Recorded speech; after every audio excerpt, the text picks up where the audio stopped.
कृपया हमारे चैनल को ज़रूर सब्सक्राइब करें और इस कहानी को अंत तक सुनें। हर हर महादेव दोस्तों, ओम नमः शिवाय। सभी शिव भक्तों को सावन के इस पावन महीने की हार्दिक शुभकामनाएं। भगवान शिव सदा ही आपके साथ रहें। भगवान शिव सभी पर दया करें। हम इस वीडियो के माध्यम से आज आपको शिव महापुराण महात्म्य के 7वें अध्याय को सुनाने जा रहे हैं। कृपया हमारे चैनल पर जाकर संपूर्ण शिव महापुराण को सुनें। आइए सुनते हैं शिव महापुराण महात्म्य के 7वें अध्याय को, जिसमें हम श्रोताओं के पालन करने योग्य नियमों का वर्णन किया गया है। श्री शिव महापुराण 7वां अध्याय। शौनक जी बोले, हे शिव भक्तों में श्रेष्ठ महाबुद्धिमान सूत जी, आप धन्य हैं जो कि आपने यह अद्भुत एवं कल्याणकारिणी कथा हमें सुनाई। हे मुनि, शिव पुराण की कथा सुनने के लिए व्रत धारण करने वाले मनुष्य को किन नियमों का पालन करना चाहिए, यह भी कृपा पूर्वक सबके कल्याण की दृष्टि से बताइए। सूत जी बोले, हे शौनक, अब शिव पुराण सुनने का व्रत लेने वाले पुरुषों के लिए जो नियम हैं, उन्हें भी भक्ति पूर्वक सुनिए। नियम पूर्वक इस श्रेष्ठ कथा को सुनने से बिना किसी विघ्न बाधा के उत्तम फल की प्राप्ति होती है। दीक्षा से रहित लोगों का कथा श्रवण में अधिकार नहीं है। अतः मुने, कथा सुनने की इच्छा रखने वाले सब लोगों को पहले वक्ता से दीक्षा ग्रहण करनी चाहिए। कथावृत्ति को ब्रह्मचर्य से रहना, भूमि पर सोना, पत्तल में खाना और प्रतिदिन कथा समाप्त होने पर ही अन्न ग्रहण करना चाहिए। जिसमें शक्ति हो वह पुराण की समाप्ति तक उपवास कर कर शुद्धता पूर्वक भक्तिभाव से उत्तम शिव पुराण को सुने। घृत अथवा दुग्ध पीकर सुखपूर्वक कथा श्रवण करें अथवा फलाहार करके अथवा एक ही समय भोजन करके इस कथा को सुनना चाहिए। इस कथा का व्रत लेने वाले पुरुष को प्रतिदिन एक ही बार हविष्यान्न भोजन करना चाहिए। जिस प्रकार से कथा श्रवण का नियम सुखपूर्वक पालित हो सके वैसा ही करना चाहिए। कथा श्रवण में विघ्न उत्पन्न करने वाले उपवास की तुलना में तो मैं कथा श्रवण में शक्ति प्रदान करने वाले भोजन को ही अच्छा समझता हूँ। गरिष्ठ अन्न, दाल, जला अन्न, सेम, मसूर, भाव दूषित तथा बासी अन्न को खाकर कथाव्रती पुरुष कभी कथा को ना सुने। कथाव्रती को बैगन, तरबूज, चिंचिड़ा, मूली, कोहड़ा, प्याज, नारियल का मूल तथा अन्य कंद मूल को त्याग करना चाहिए। जिसने कथा का व्रत ले रखा हो वह पुरुष प्याज, लहसुन, हींग, गाजर, मादक वस्तु तथा आमिष कही जाने वाली वस्तुओं को त्याग दे। कथा का व्रत लेने वाले जो पुरुष हों उसे काम, क्रोध आदि 6 विकारों, ब्राह्मणों की निंदा तथा पतिव्रता और साधु संतों की निंदा का त्याग कर देना चाहिए। कथा श्रवण का व्रत धारण करने वाली व्यक्ति रजस्वला स्त्री को ना देखे, पतित मनुष्यों को कथा की बात ना सुनाए, ब्राह्मणों से द्वेष रखने वालों और वेद बहिष्कृत मनुष्यों के साथ संभाषण ना करे। कथाव्रती पुरुष प्रतिदिन सत्य, शौच, दया, मौन, सरलता, विनय तथा मन की उदारता, इन सद्गुणों को सदा अपनाए रहे। श्रोता निष्काम हो या सकाम, वह नियम पूर्वक कथा सुने। सकाम पुरुष अपनी अभीष्ट कामना को प्राप्त करता है और निष्काम पुरुष मोक्ष पा लेता है। दरिद्र, क्षय का रोगी, पापी, भाग्यहीन तथा संतान रहित पुरुष भी इस उत्तम कथा को सुने।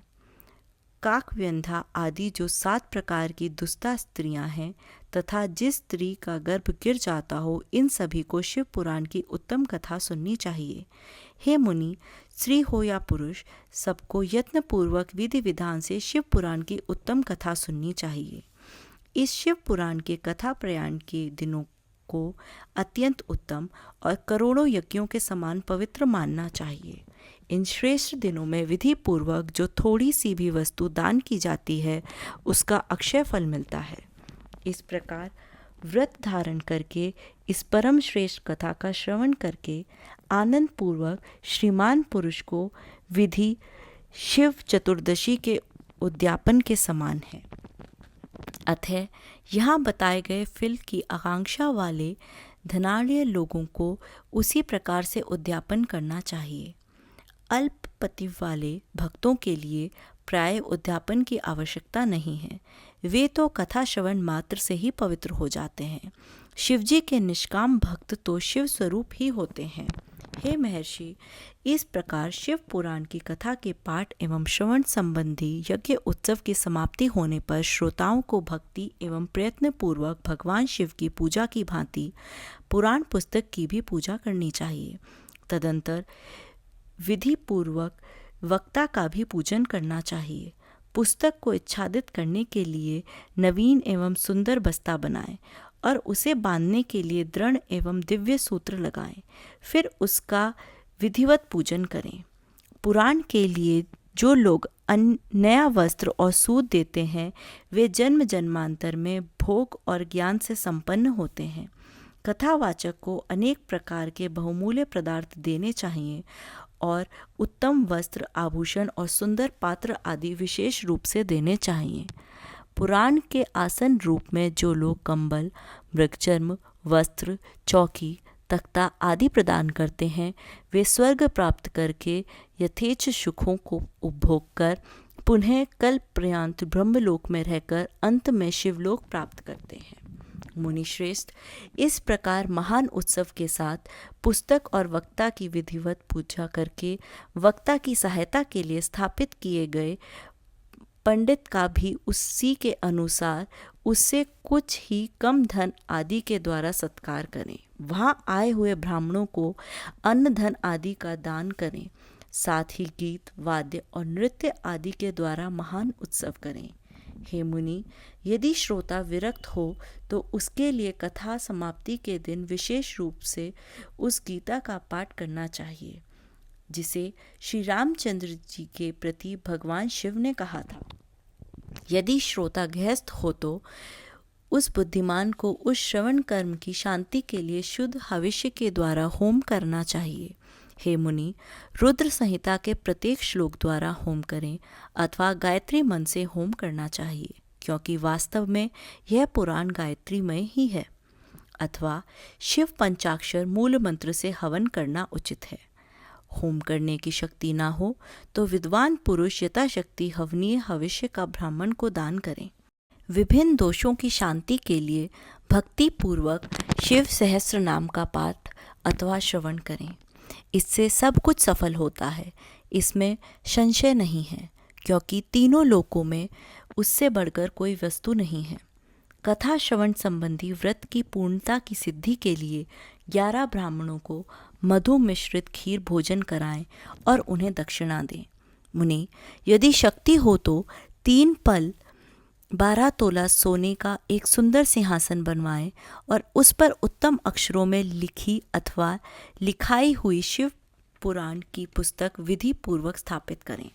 तत्पश्चात पुरुष आवाहन आदि विविध उपचारों से उसकी पूजा करके दक्षिणा चढ़ाए। तदंतर जितेंद्रिय आचार्य का वस्त्र, आभूषण एवं गंध आदि से पूजन करके उत्तम बुद्धि वाला श्रोता भगवान शिव के संतोष के लिए दक्षिणा सहित वह पुस्तक उन्हें समर्पित कर दे। हे शौनक, इस पुराण के उस दान के प्रभाव से भगवान शिव का अनुग्रह पाकर पुरुष भव बंधन से मुक्त हो जाता है। इस तरह विधि विधान का पालन करने पर श्री संपन्न शिव पुराण संपूर्ण फल को देने वाला तथा भोग और मोक्ष का दाता होता है।